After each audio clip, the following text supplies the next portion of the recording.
सांग मना शहादत नाम निशिदिनी घेशील काय सांगना निशिदिनी घेशील काय सांगना निशिदिनी घेशील काय सांग मना शहादत नाम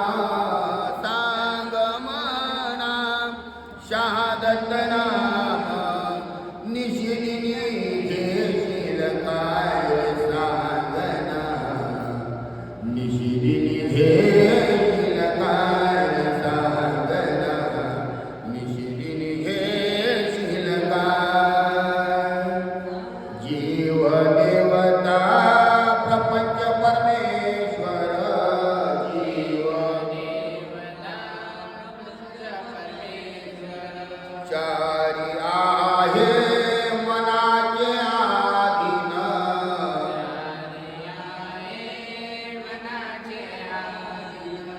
स्वरूप गहान सचितानंदात सचितानंदात विलीन होशील काय सांगना निशिदिनी घेशील काय सांगना निशिदिनी घेशील काय सांग मना शहादत नाम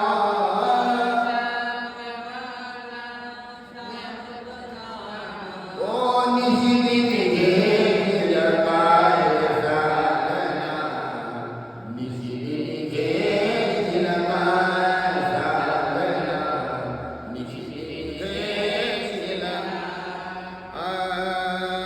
परापच्छन्ती मध्यमा वैखरी परापच्छन्ती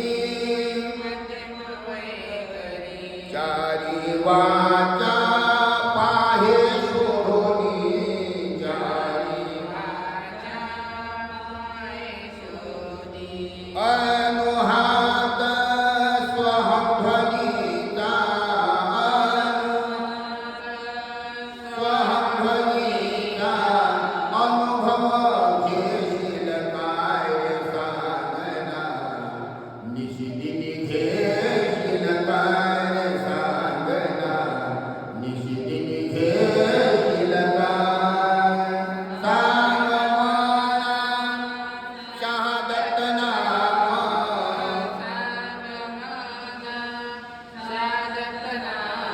ओ निशिदिनी घेशील काय सांगना निशिदिनी घेशील काय सांगना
शहादत नाम सांग निशिदिन घेशील काय सांगना निशिदिन घेशील काय सांगना घेशील काय सद्गुणात्मा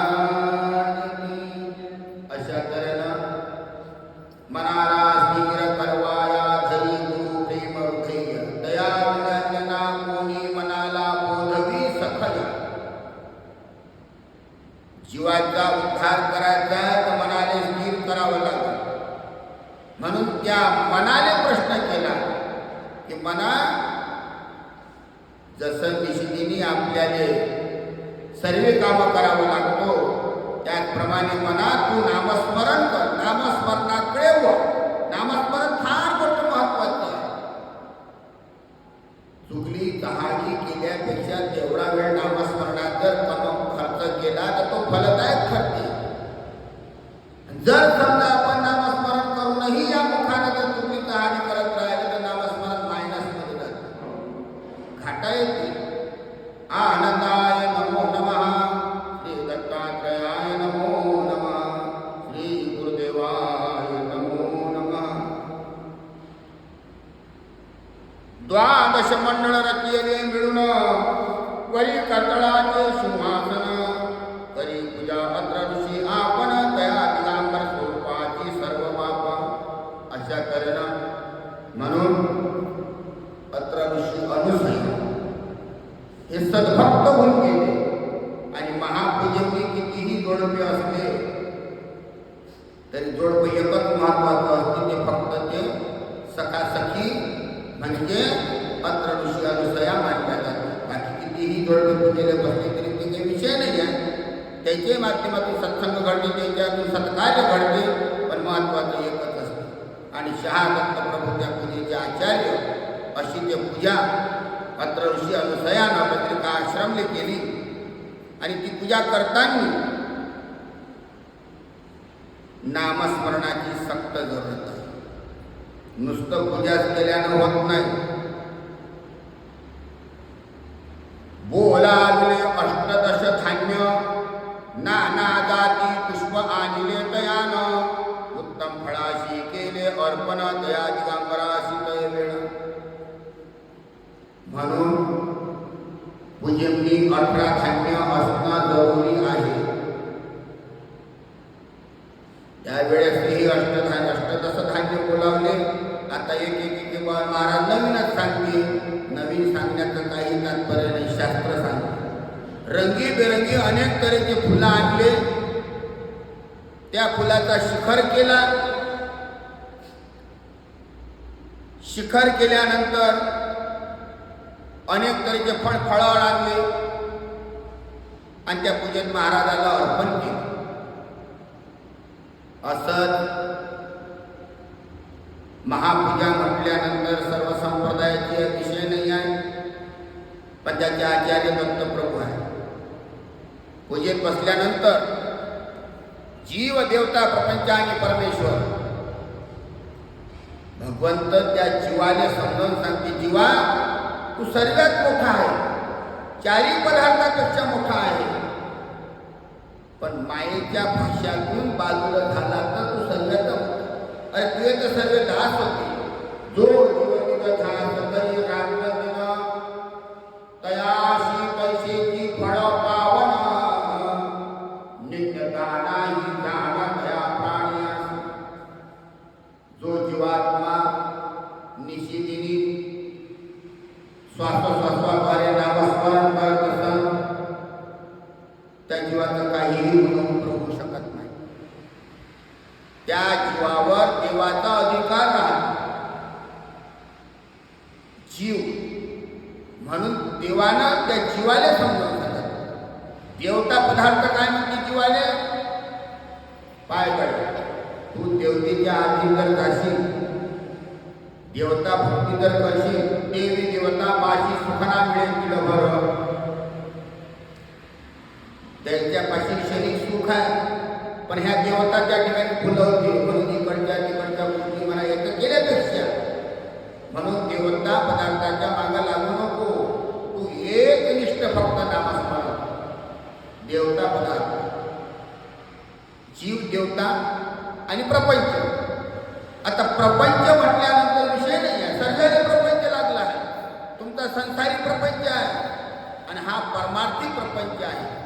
प्रपंचानं कोणाला सोडलं नाही, पण तो प्रपंचाची सावधान तोच परमार्थ करीन.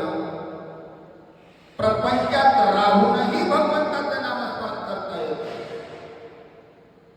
आज ची परिस्थिती कामानं नागवल्या गेलेला आहे मनुष्य, म्हणून त्या कामाला थोडं दूर करा आणि दुसरं काम करा. संसारिक काम वेळेनुसार साधलं जाते, पण परमार्थिक काम साधलं गेलं पाहिजे. सोडा काम विकार पिछाना, नाश करा ज्ञानाचा. आपण ज्या पिछाण्यावर झोपतो रात्री अज्ञान पर आहे, पण उष्य काळ 4 वाजताच्या अगोदर लाली फाकल्या जाते, असा उष्य काळ. त्याच्यानंतर प्रातः काळ, त्याच्यानंतर सकाळ. मग त्या प्रातःकाळी किंवा उष्य काळी आपण आपलं कार्य पहिले साधून घेतलं पाहिजे, नामस्मरणाचं ब्रह्ममुहूर्तावर. आणि त्याच्यानंतर आपल्या संसारिक प्रपंचाच्या कामाला लागलेले आहे. नाहीतर व्यर्थ प्रपंच हा गेला, अवघा शेवटी वाया गेला. नुसतं प्रपंच जर करत राहिलं तर या जीवाला गती नाही आहे. संसाराचा बोज वाहता लागला, शमरणाला नेशील साथी कुणाला. आपण जे कार्य करतो कोणासाठी करतो? आपल्या घरातले लोक सुधारासाठी आपण करतो, जीवाला पोचण्यासाठी करतो. पण ते समजा करते झाले, आपण त्याच्या प्रपंचातून थोडं मागं निघण्याचा, त्या प्रपंचातून निघण्याचा प्रयत्न केला पाहिजे. नुसतं प्रपंच करत राहतो. प्रपंच नदी कोटी हो घडी उडत हो, ज्यात हो पुतकड्या खाण्या लागते हो, आनंदी आनंद. प्रपंचांनी फार मोठा घराणा. दोघं बुडाबुडी होती, दोघं जण आपले राहत होते. लेकर बाळ बाहेर राहत होते, अलग राहत होते. पहा कसा प्रपंच आहे. आणि त्या प्रपंचात राहून दोघां बुडाबुडीचं भांडण झालं. आता ते पगाराबद्दल हो का काय बद्दल हो, भांडण चालता एक तिसरा व्यक्ती त्या ठिकाणी आला. काय बड्या दादा, काय चालू आहे? काही नाही, आनंद नाही. घरात भांडण झालं पण बाहेर आनंद सांगावा लागतो. म्हणून क्षणिक सुख आहे, प्रपंचांनी क्षणिक सुख आहे. पण खरं जर सुख घ्यायचं असं, एक वेळ पंढरीशी जावे अवघाची सुख उपवावे. पंढरपूरला जायचं, माहूरला जायचं. पण कोणत्या माहूरला जायचं, कोणत्या पंढरपुरांनी जायचं, तेव्हा कुठं सुखाच्या रूपात विलीन होईल. संत महात्म्याने सांगितलं, तुकाराम महाराजांनी सांगितलं, पंढरीला जाण्याची गरज नाही. पण कोणत्या पंढरपुरांनी? देह ही पंढरी, आत्मा पांडुरंग. हे देह आपलं पंढरपूर आहे. पंढरीची वारी आहे माझ्या घरी आणि तीर्थव्रताला करायची. तुकाराम महाराजांनी सुद्धा म्हटलं, पंढरीची वारी आहे माझ्या घरी, या शरीरात आहे. हे पंचमाभूताची पीठ आहे. युगे 28 विटेवरी उभा. ह्या पंचमाभूताची पीठ आहे. याच्यात भगवंताचं वास्तव्य आहे. जे भगवंताचं वास्तव्य साध्य करण्यासाठी मनाचा निर्धार म्हणजे जीवाचा उद्धार. तेव्हा कुठं तो प्रपंचातून तरल्या जाते. साधू संत सुद्धा प्रपंचातून तरून गेले. पण त्या तारण्यासाठी नीती, नियम आणि धर्म, ज्या गोपने धर्म पोजगाव, आपापल्या धर्माचं पालन करावं. प्रपंच, आणि त्या प्रपंचातून सुटल्यानंतर मग परमार्थ आहे. आणि परमार्थ कसा आहे? प्रपंच घटात आहे. आनंदाच्या आरती म्हणत असतो, सर्वाघटी आहे सर्वावधी साध. सर्वाघटी आनंद सर्वावधी साध. घटातला आनंद म्हणजे प्रपंचातला आनंद, पण सर्वातीत आनंद म्हणजे प्रपंचाच्या पलीकडचा आनंद. आणि परमार्थ हा समुद्रासारखा अफाट आहे. त्याची गिनती केल्या जात नाही, त्याची मोजणी केल्या जात नाही. त्याचं खोलीचंही माप घेतलं जात नाही असा परमार्थ आहे. आणि परमार्थाच्या याच्यात जर बोलीन झाला, साखर पाण्यात विरघळली म्हणजे पाणी गोडाहून गोड होते. भगवंत असा गोड आहे. साखर तरी विकार निर्माण करते, पण भगवंत कधी विकार निर्माण करत नाही. भगवंत विकारातून नष्ट करून टाकतो. असा हा परमार्थ अनुसया मायेनं पूजा केली 16 संस्काराची. जीव देवता प्रपंच आणि परमेश्वर 4 पदार्थ साधले गेले. आणि 4 पदार्थ साधले गेल्यानंतर परा पश्यंती मध्यमा आणि वैखरी, मन, बुद्धी, चित्त आणि अंतःकरण. आता मन माणसाचं कुठेही जाते. मना वढाय उभ्या पिकाचं धरखोर किती हाकाला परी येते पिकावर. माणसाचं मन कसं आहे? चंचल आहे. मना चंचल हे विषया भोवती फिरते, त्यासाठी तो मरमरते. वासना तृप्त होत नाही म्हणून मन फिरत राहील. पहा, मी मागेच उदाहरण सांगितलं होतं. एक राजा होता. त्या राजानं गावात दौंडी पिटली की जो माया बकऱ्याने पोटभर तारा खाऊ खाला त्याला 1000 रुपये इनाम दिले. लोक म्हणे राजा काय पागल झाला? बकरीले तारा घालून पोटभर तारा खायला जो 1000 रुपये देतो म्हणते.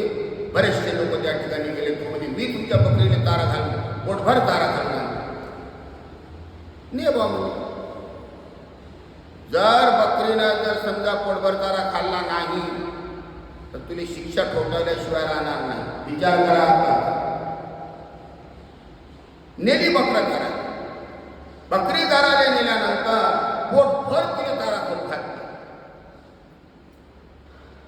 पोटभर तारा खाऊ घातल्यानंतर त्यानं वापस आणली. राजाला म्हणे, राजा तू या बकऱ्याले पोटभर तारा खाऊ घातला, तू त्याने पाहून घे. त्यानं पोटभर ताराला कुटीले बांधली. तो तारा कुटीले बांधल्यानंतर बकरीनं त्याच्यातले 2-4 शेंडे मारले. कसं माणसाचं मन. हा वया मना ऐके ना मद गुरु भक्ती करू दे ना, मद गुरु भक्ती करू दे ना.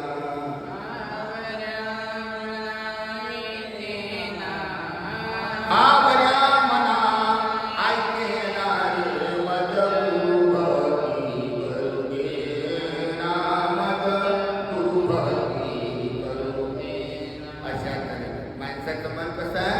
भावर चंचल आहे. त्याचं मन समाधान होत नाही. आता जरी जेवण केलं असं तर तेवढ्या पुरतं म्हणते बस आनंद झाला, आता जेवण करायचं नाही. पण घंटाभऱ्या कधी म्हटलं तर तो जेवल्याशिवाय राहत नाही. असं हे माणसाचं मन.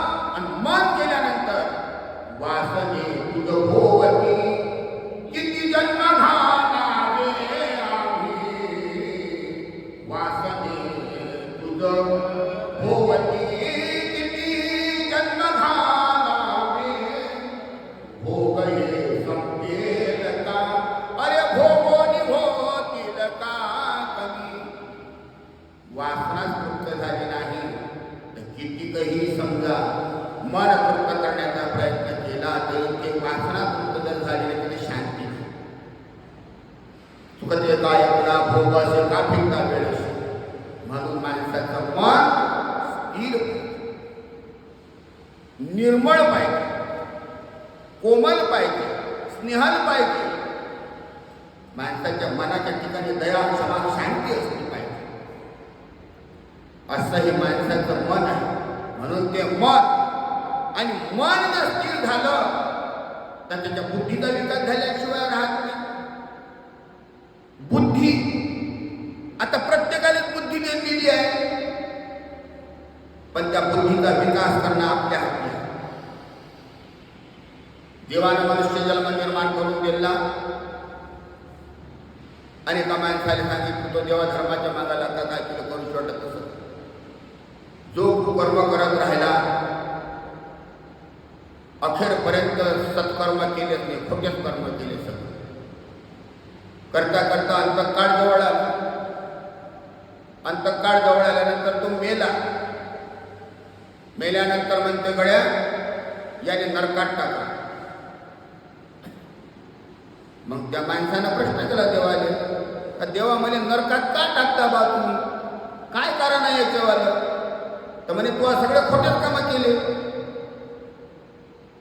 मग खोटे कामं कसे काय केले? मग मी ढोरा वाजरासारखं काम करत राहिलो, देव करणारे झाला नाही तर मी त्याला काय करू?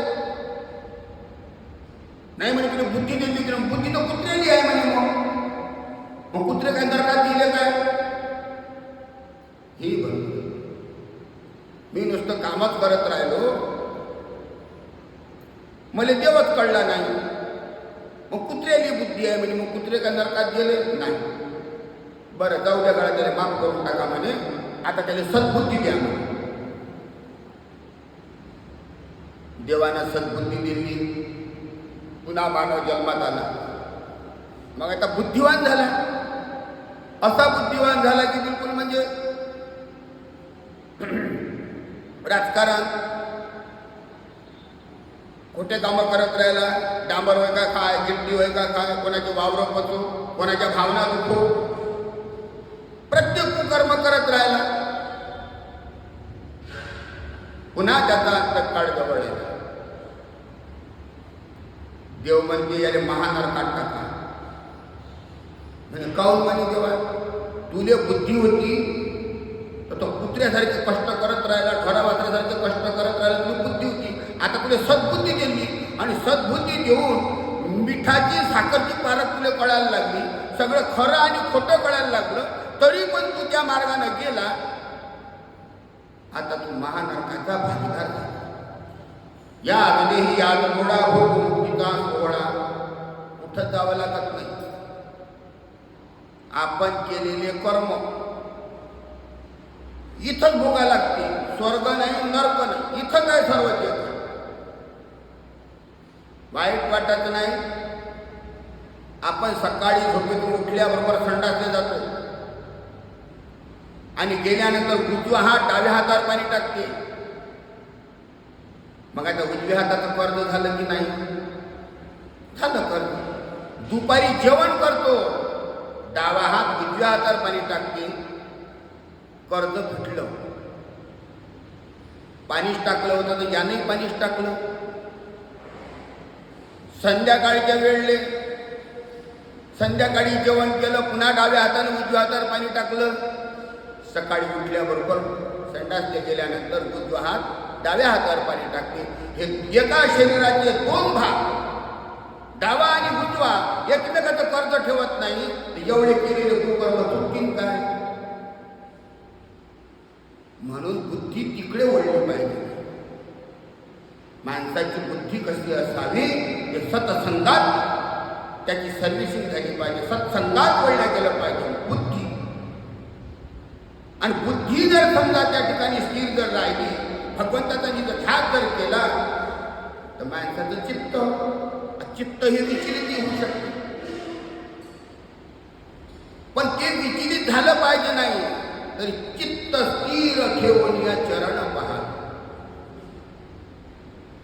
आपल्याला ज्याची उपासना करायची आहे, ज्या भगवंताची आपण उपासना करून राहिलो, त्याचे आपण काय आहे? चरणाचे दास. आणि चरणाचा दास म्हटल्यानंतर तोंडपाची काय गरज आहे? हातपाची काय गरज आहे? गेला आपल्या चरणाचा नमस्कार. कारण चरणाचा मी दास दत्तार काही पतित पावन दीन दयाळा, तुम्ही माझी लज्जा राखावी. आपण चरणाचे दास आणि आपली जी बाजू आहे, हे लाज राखणारा तो भगवंत आहे.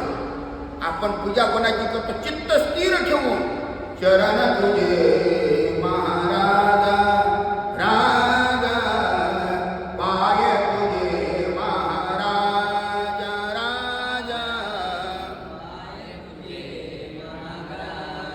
माझी देव पूजा, माझी गुरु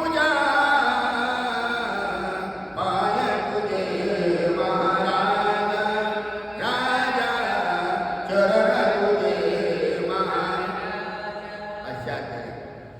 आपण पूजा चरणाची ह्या अनमोल गुरुमूर्ती पूजा मूल गुरुपदम मंत्र ब्रह्म वाक्य मोक्ष मूल गुरुपद. कोणाची पूजा? गुरुची. ह्या अनमोल गुरुमूर्ती.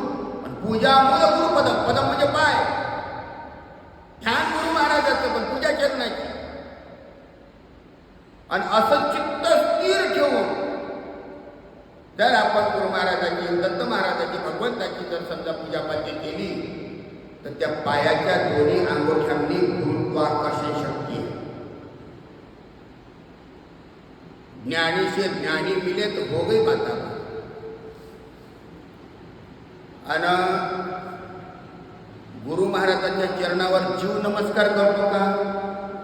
कारण जीव हृदयाच्या ठिकाणी आहे आणि शिव त्रिकुट स्थानावर आहे. आणि शिव हा ज्ञानीवंत आहे. ज्ञानीवंत आहे म्हणून तो चरणाचा नमस्कार करते. चरणाच्या ठिकाणी आपल्या ठिकाणी असलेलं अज्ञान पण त्या चरणात ओढल्या जाते. कारण तिथं गुरुत्वाकर्षण शक्ती अज्ञान पण दिसते नाही. आणि ज्ञान त्या ठिकाणी तो त्रिकुट स्थानावर असलेला शिव, तिसरा डोळा अग्निचक्र हे त्या ठिकाणी तो खिचून घेते. चित्त स्थिर ठेवून नुसतं मुंडका पडलं नमस्कार करा लागते बा, करा लागते. केला नमस्कार, लोक पाया पडते, आपण पाया पडायचं. सांगी वांगी घेतला तो घरात आणला फुकट चालू, काही कामाचं नाही. शाळेत नाव टाकलं की पास होत नाही. ज्या वर्गांनी आपण आहोत त्या वर्गात आपल्याला अभ्यास करायला लागल, त्याचं मनन करायला लागल, त्याचा निजध्यास लागल.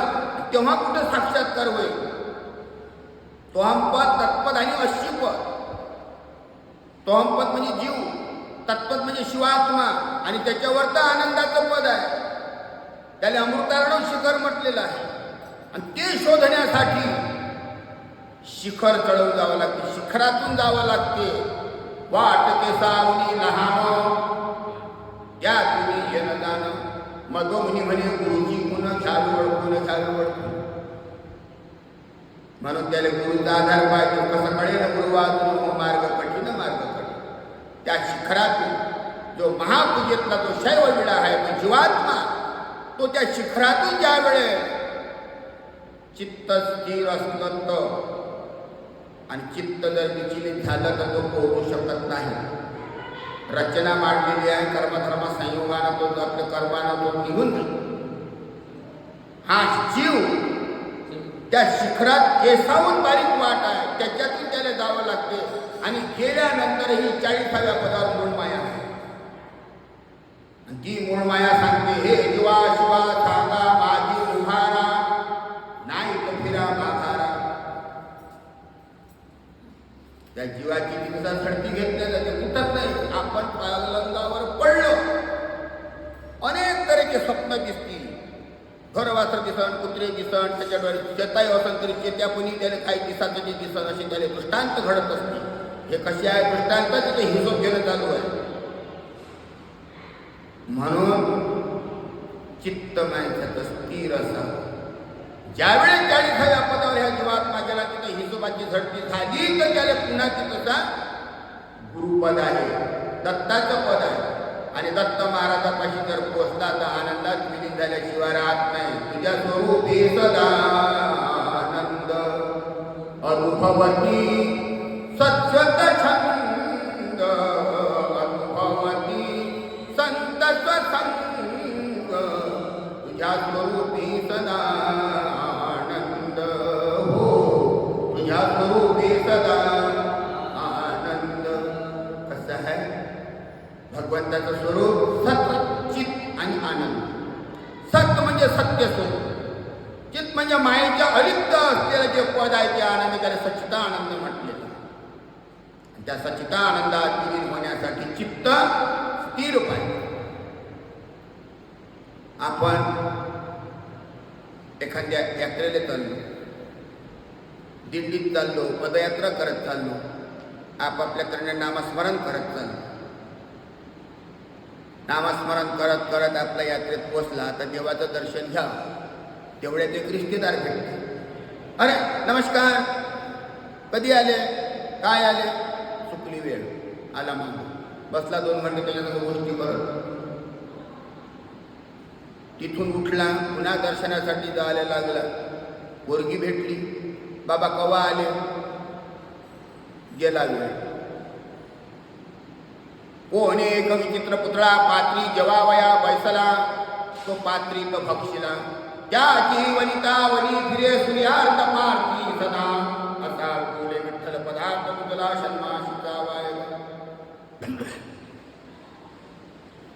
दर्शनाने तर गेला, पण माईक त्या ठिकाणी भवताळ उभं झालं. भिंगोटा कमळा फुलात गेला. कमळाच्या फुलात मध चाकता चाकता खान विसरून गेला. लेकरा पाखरांनी वावरता गोष्टी करता करता देवाचं भान विसरून गेला आणि सूर्य डुबल्यानंतर ते कमळाचं फुलं मिटून जात. मिटल्यानंतर भिंगोट्याला निघाले जागा राहिली नाही. आखरी तो रात्रभर त्या कमळाच्या फुलात अटकला राहिला. म्हणून दर्शनाने जायच्या वेळेस माणसाचं चित्त स्थिर पाहिजे. जोपर्यंत चित्त स्थिर होत नाही तोपर्यंत देवाची भक्ती घडत नाही. त्याच्यानंतर अंतःकरण आहे. अंतःकरण कोणाच्याही विषयी असो माणसाला शुद्ध असावं. अंतःकरणापासून केलेलं कार्य सफल आहे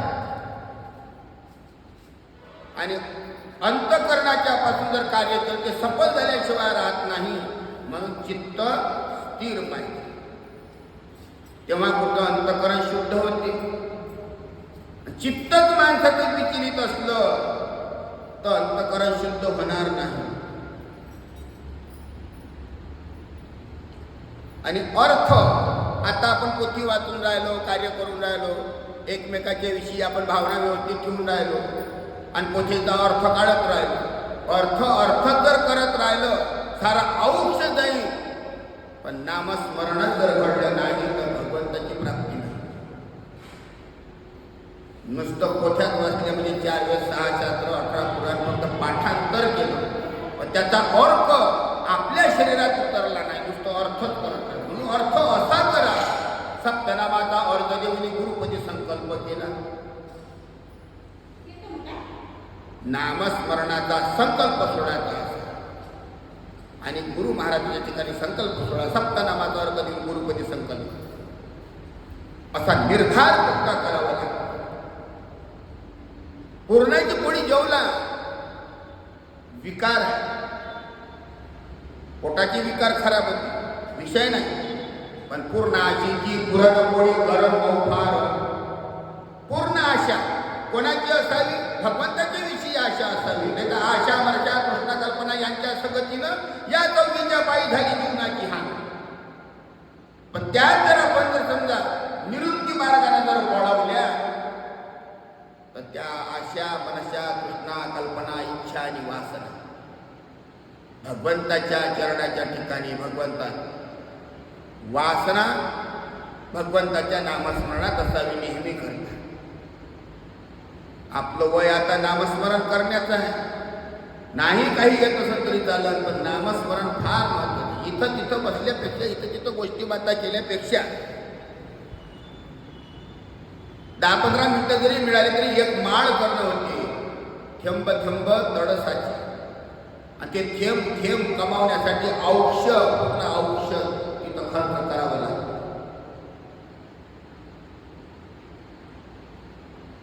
दुधाचे राजन भरलेले आहे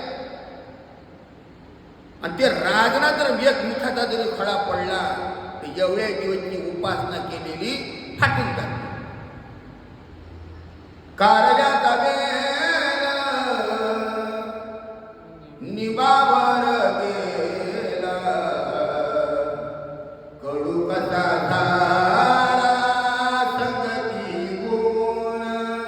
कारल्याचा बेल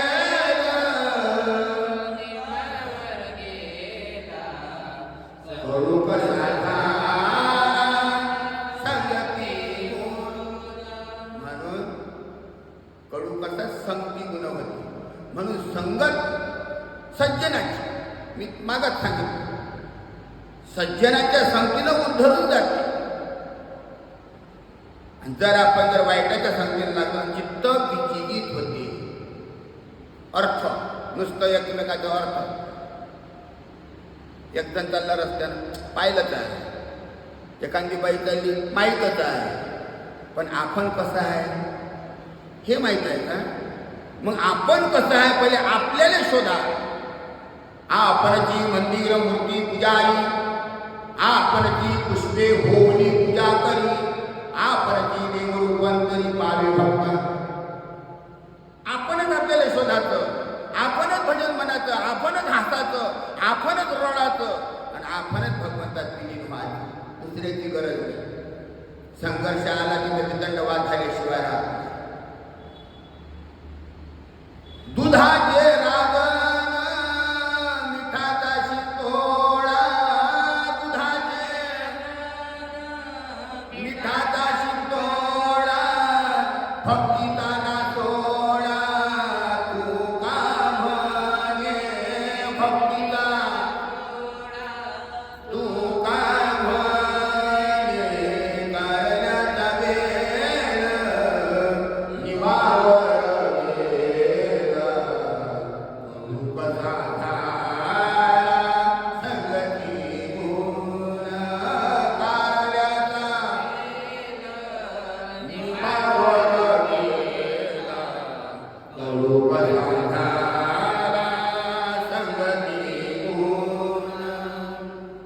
दुधाचे रागन मिठाचा शिंतोळा, भक्तीचा नासोळा तुका. दररोज माणूस हरिपाठाला जात होता, सकाळी पूजा अर्चन करायला जात होता, भेटला सोबती. रावजनाचे देव गेलंच पाहिजे. देव कुठं पाहायला जायला, देव आपल्यातच आहे, आपणच देव आहोत. काय नाही झालं ते कुठं जा, राहू दे उद्या जातो. असं करता करता त्याचं मन आध्यात्मिक इकडे वळलेलं, फलवीच्या इकडे त्याने वळून घेतलं. एवढी मोठी कठीण परिस्थिती आहे. म्हणून संगती सज्जनाची असावी, चित्त स्थिर असावं. जोपर्यंत माणसाचं चित्त स्थिर होत नाही, जोपर्यंत संगती सज्जनाची घडत नाही. साथ चांगल्याची असावी,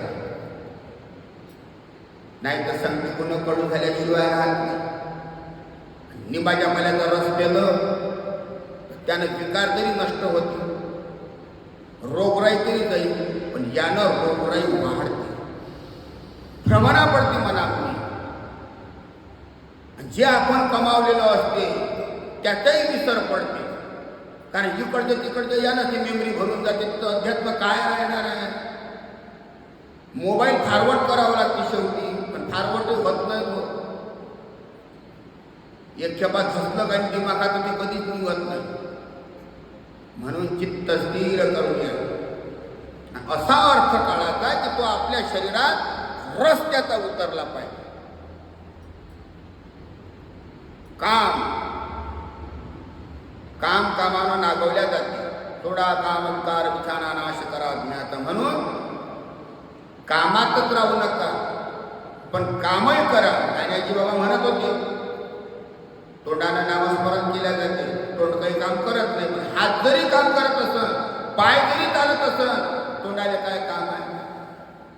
मग त्यानं आपलं नामस्मरण करावं आणि आपल्या एका पवित्रावर लक्ष ठेवावं का आपला पवित्र काट्यावर पडला पाहिजे नाही. मन जर विचलित जर झालं, पहा एक व्यक्ती रस्त्याने चालला आणि चालता चालता त्याला आंब्याचं झाड दिसलं. त्याला असं वाटलं रस्त्यानं जाऊन राहिलो आपण, एक दोन आंबे तोडा. त्यानं पाहिलं त्या आंब्याचं झाड, ते डोळे त्याला आंबे दिसले. कोण पाहिले आंबे? डोळ्यानं पाहिले. मग पायानं चालत गेला आंब्याच्या झाडापर्यंत. चालता चालता हातानं तोडले. तोडल्यानंतर खाणं चालू केले. हे ज्या आंब्याच्या म्हणजे कास्तकाराला दिसलं, यानं आपल्या झाडाचे 2 आंबे तोडले. टिकून आल्यानंतर तो कास्तकार त्याच्या पैशाला 2 झोडपे त्याच्या पाठीवर टाकले. आसू कुठं आल्या? डोळ्यातच. कोण पाहिलं? डोळ्यानं पाहिलं. खाणारा तोडणाराही गेला खाणारा गेला, पाठीवर 2 झोडपे बसले, शेवटी अश्रू कुठे येते? डोळ्यातच. म्हणून पाहू नका, काही आवश्यकता नाही. आपली आपण करा, सोडवणा तोडावे बंधन संसाराचे. आणि असं पहा, नयनातून वाहती धारा, गहिवरला कंठहासारा. नयनातून वाहती धारा, गहिवरला कंठहासारा. रोमांच मुखोनी शरीरा, रोमांच तुकड्या मन सुख स्वानंद. तुझ्या स्वरूपी सदानंद, तुझ्या स्वरूपी. असं पहा, या डोळ्यानं त्याच्या स्वरूपात किती आनंद भरलेला आहे, असा आनंद पहा. रोमांच उठवली शरीर, आपल्या शरीराला रोम उभे झाले पाहिजे, अशी छाळणी आली पाहिजे, आणि तो त्याच्यात विलीन झाला पाहिजे. त्या बाबतीत कुठं आनंद महानंद करा प्रसन्न, स्वतःही आनंदात जाते आणि आनंदमय पूर्ण शरीर बनवून टाकते. जशा समुद्राच्या लाटावर लाटा आनंदाचे येते, असा याचे मुखाया फुटते तिकडे नामस्मरणाचे.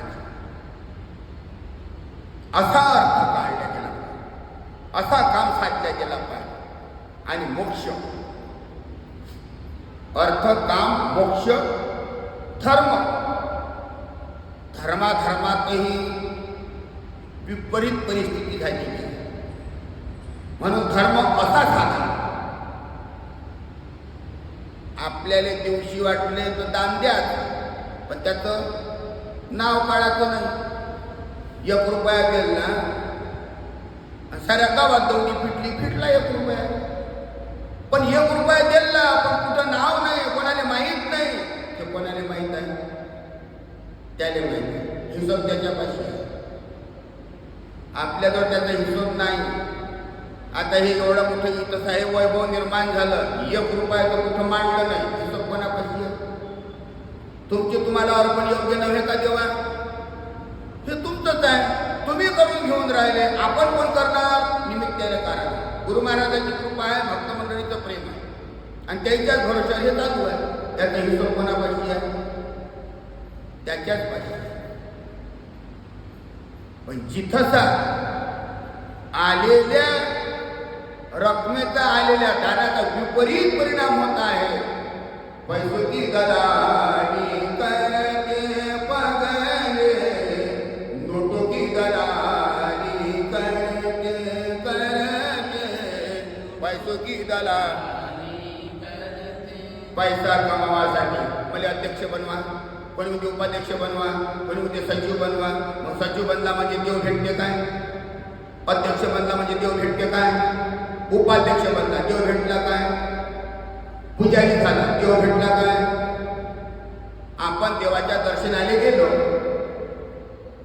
भक्ताचं तोंड देवाकडे असते, पुजाऱ्याचं तोंड आपल्या इकडे असते.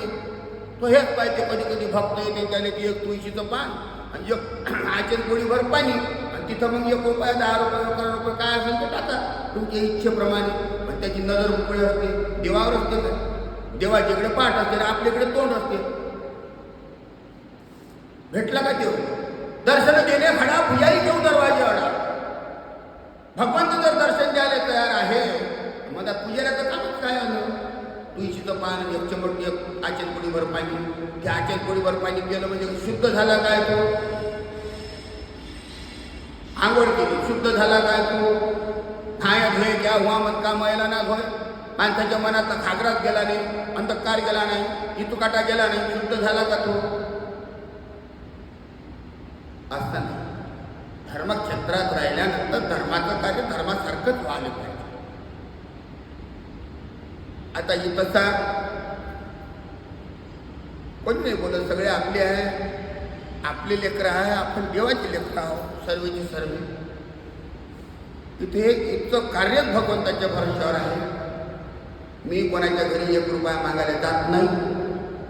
जे रात्रंदिवस कष्ट गुरु महाराज करून घेते, महापूजेच्या माध्यमातून, कार्यक्रमाच्या माध्यमातून, तेच पुंजी जमा करतो, दान मागतो, दान दिलेलं दानाले दान अर्पण करतो. मागं पाठ आणि पुढं सपाट, आपल्यापाशी काही नाही. जेवढे तिकडून आले तेवढे खर्च करून टाकायचे, मोकळं व्हा. मेल्यानंतर 1 रुपया नाही राहिला तरी चालतं.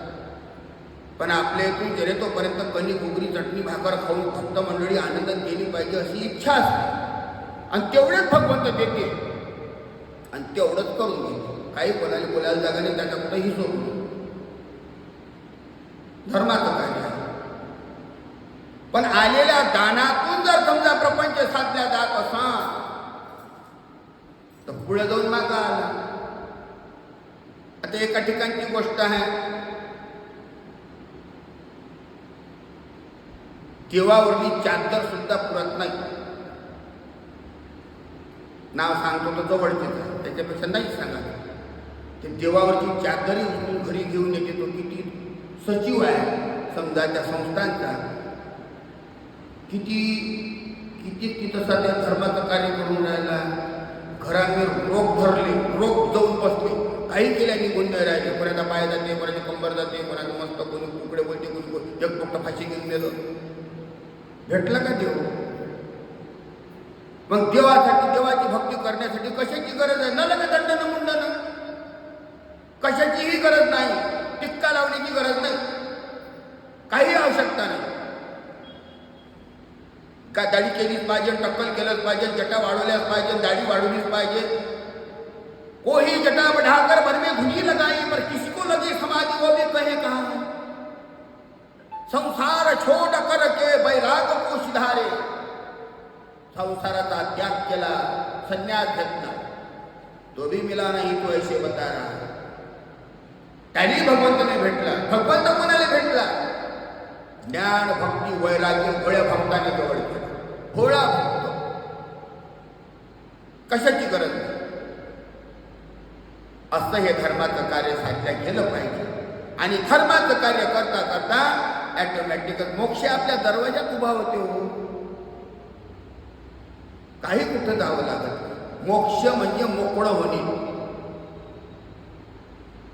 एखाद्याने सोप खायचं व्यसन असन, त्यानं सोप खाणं बंद करून दिली म्हणजे सोपीतून मोक्षाला गेलं.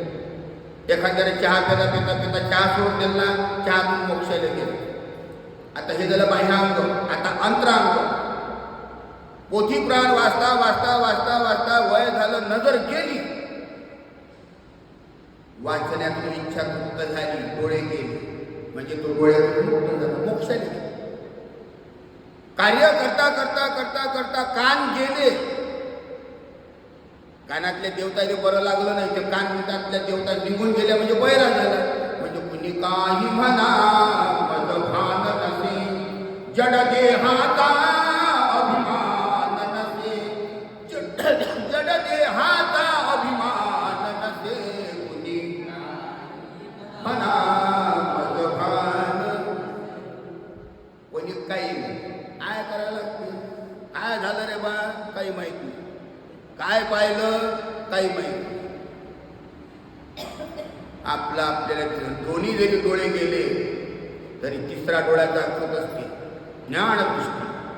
त्या ज्ञानदृष्टीने भगवंताने करू शकतो. म्हणून ही एक एक अवयव जाते. जे जे अवयव गेले त्याच्या अवयवातून आपण मोक्षाला गेलो. पण असा जर मोक्ष साधायचा आहे तर भजन कर, सत्य गाणे कर, नामस्मरण सत्यतेचं करायचं. सत्यता सोडायची नाही. सत्यतेच्या गेल्याशिवाय, सत्यतेच्या मार्गाने चालल्याशिवाय भगवंत भक्ती साधत नाही. झाले 12. आता अस्ति, नास्ति, भास्ति आणि प्रिय. अस्ति म्हणजे आशा. आशा कोणाची करायची? संत येती घरा तोची दिवाळी दसरा. गुरु महाराज घरी आले, गुरु आले आमच्या घरा आदर भाव तयाचा करा, गुरु महाराजांचा आदर करा. आस्ती. नाही तर आता आम्ही महापूजेला बऱ्याच ठिकाणी जातो, बापाचा फोटो घरात लावून काऊन काऊन लावून नाही नाही नाही, ते मेल्यानंतर घरात द्यायचं काय काम नाही, हे प्रॉपर्टी देऊन देणं. त्याच्यात मग एवढं मोठं कमावलेलं 2-3 मजली मकान असते, 10-15 एकर जमीन असते, त्याचं सोनं नाणं असते, प्रॉपर्टी असते, ते नाही होऊन ज्यांना आपल्याला देव दाखवला, दुनिया दाखवली, त्याचा फोटो घरात नाही पाहिजे. हे ब्राह्मणी सांगते असं घरात फोटो ठेवू नका मेल्या माणसाचा. वास्तविकता फोटो देव नाही आहे, मी असं म्हणत नाही. तुमची श्रद्धा आहे, भावना आहे, ठीक आहे, पण लावू नका. तर मग करू नका, फेम करून आणू नका, फोटो ठेवू नका, पूजेत ते ठेवू नका. आहे ते जीवात आपल्या बापाचं नाव, ठीक आहे ना. नाही मग ते म्हणजे तेव्हा त्या वडिलाचा फोटो करून तेलवीत ठेवा लागते, मग त्याच्यासाठी लोक नमस्कार करते, तेव्हा असं करते तसं करते. मग आणल्या फोटो नंतर त्याचा अव्हेर कसा करायचा, तो घरात लावायला काय, त्यानं काय अडचण केली आस्ती. म्हणून अशी आस्ती असते, आस्ती. काही ठिकाणी पूजेला गेलं देवाधिकाचे फोटो नाही घ्यायचे, लग्नाचे फोटो लागले असते, म्हणजे आस्ती. पहा आता देवाचा फोटो, आईवडिलाचा फोटो असला तर माणसाचे तशी विचार बनत. आपण जर समजा गाडगे बाबाजीकडे जर पाहिलं डोळे भरून, तर वा स्वच्छता अभियान, शरीराची स्वच्छता केली, गावाची स्वच्छता केली, गावागावाची जागवा, भेदभाव सगळं मिटवा, लावा ग्रामोन्नतीचा दिवा तुकड्या म्हणे. उन्नती करायची आहे तर स्वतःला शुद्ध करा, घालून टाका. शिवाजी महाराजांकडे जर पाहिलं, पहा आज जर शिवाजी महाराज असते तर समजा आपल्या ठिकाणी केवढं मोठं वीरत्व निर्माण झालं असतं. महाराणा प्रतापजीकडे पाहिजे वीरत्व निर्माण होते, साधू संतांच्याकडे पाहिले तर तसे माणसाचे विचार बनते. संतांचे विचार आपल्या हृदयात शिरल्याशिवाय राहते. संतांचे फोटो घरात मी बसवले, जिथं घर नाही आहे साधूची सेवा वगैरे सैतान समाज, भजन विना जीवन पशुके समाज. घराचं सौंदर्यकरण करायचं आहे तर साधू संतांचे फोटो असावे, आईवडिलांचा फोटो असावा.